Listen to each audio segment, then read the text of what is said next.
By now, I'm pretty sure that you've already seen the commercial with that broad from Broad City. You know the one, that frumpy feminist in the sweater who is preaching to you about why women shouldn't be used to sell beer. But for some reason didn't have a problem with posing for this cover for Vanity Fair, and also did a scene in her underwear for her show Broad City, and also was in this photo, and this photo, and this photo, and this photo, and this photo. For Broad, who likes to complain about how women are being used to show off their mommy milkers to sell beer, she sure doesn't have a problem showing off her sweater cows. Just saying.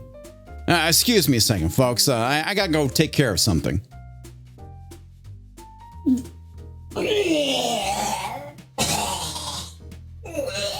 Oh, God. Awful. I'm sorry, where were we? In the wake of the Bud Light Dylan Mulvaney fiasco, it seems like Miller was like, you know what? Hold my Miller Lite.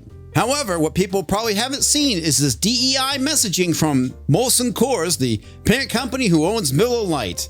Probably because they're getting money from a company that enforces ESG and they had to. Yay! At Molson Coors, we know that diversity, equity, and inclusion matter. At its heart, I really don't have a problem with the idea of inclusion and diversity and whatnot. But my issue is if you have to go and market it as a company, odds are your company probably does have a problem doing it. Being diverse and inclusive should just come naturally. This just comes off as a corporate virtue signal because they have to, because of ESG.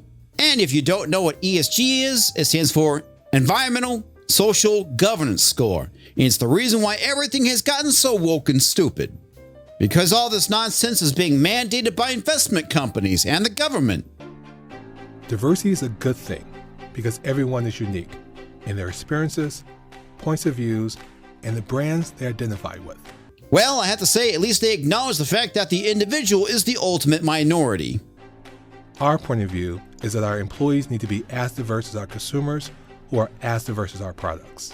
I think the larger problem is they're too concerned with what their customer base looks like, and that's how the company should be reflected as well. And for me, what it's all about is, can that person do the job, or do they have the right attitude and can be taught to do the job properly? Because that's honestly what is important. Someone who has a great attitude and the aptitude to learn. Arbitrary traits is not a reason to go and hire somebody. Their capacity, their aptitude, their intelligence, those are all the reasons why people should be hired for a job. Can they do the job? That is the most important thing. One of the questions I ask myself when I watch these things is, how many workplace accidents are caused by people who are there just because they checked a certain box? We believe an inclusive culture drives stronger engagement and in turn improves business performance. This is all about diversity of outcome and not diversity of opinion, which is one of the most important things to have. Different perspectives, yes, even different backgrounds, because they give you a different perspective. But that has nothing to do with skin color or what sex you are. The role of diversity, equity, and inclusion is the responsibility of all employees.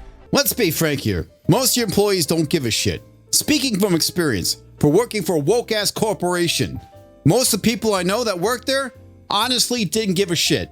Unless they're part of the wokerati. In that case, they guzzle it down like a wine mob guzzles down box wine. And odds are the higher-ups, they probably don't give a shit as well. Maybe if they work in HR, they do. Whatever the hell they call it these days, like people performance or some shit like that. I really don't care. Maybe they care. I don't. And neither does your average working Joe or Jane, as the case may be. Every single day. We want to be known for being a place where all employees can thrive, fostering unmatched personal and professional growth, and developing exceptional leaders of people and business performance. And again, speaking from experience, that's corporate speak for we pretend to care. They really don't.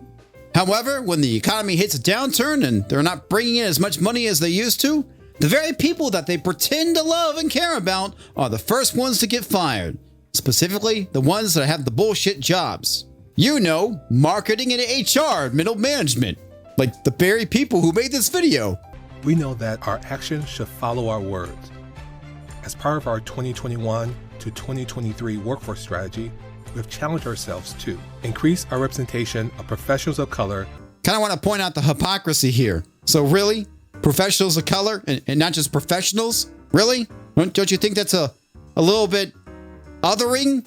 As the kids like to say these days, don't you see this as othering? They're not just professionals. They're professionals of color. Great job. Welcome to Segregation 2.0. Both in the US and Canada. We're also committed to increasing the representation of women in our workplace to be reflective of the market where we work and live. I'm just curious to see how many of these women are going to be forklift operators. Like climbing into the beer vats and scrubbing them clean to make sure that beer doesn't get tainted. Let's be honest, none of them. They're all going to be in marketing or sales or HR or some made up unimportant position that will be cut 6 months later. Sure, maybe a few will be working the bottling line, but that's a job basically a trained monkey can do.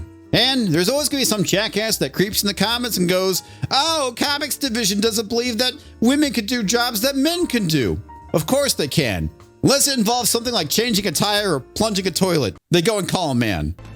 And we expect to achieve $1 billion of spend with diverse suppliers in the Americas. This is the whole we support minority businesses thing, isn't it? In which case you're perfectly fine standing aside and let Antifa burning it to the ground. Because, you know, they're trying to help minorities. Not only are we on track to achieve these goals, but we also recognize our success with some other objectives. We have provided education and dedicated training to all employees to increase their awareness and understanding of how diversity, equity, and inclusion are embedded into our culture. In other words, indoctrination. And I'm pretty sure when people have to go through these indoctrination seminars online, they just turn the volume down and carry on about their business doing their workday. That's what I did. We want you to believe and champion diversity and inclusion. Well, good luck with that. You can't force people to believe in something that they truly don't believe in, unless you put them into a struggle session. In which case, they're going to try to use social pressure to browbeat people into believing something that they truly don't believe in. So, if you haven't read the book 1984, I highly suggest you do so.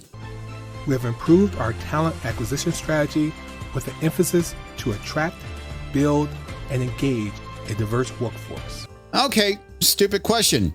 Why weren't you doing that before? Just saying. Because again, this comes off as a you problem and not an us problem. And since 2020, we have maintained an annual $1.5 million investment in community organizations focused on social justice, equity, and empowerment. Well, folks, you heard it here first. Social justice is nothing more than just another corporate buzzword. Great job.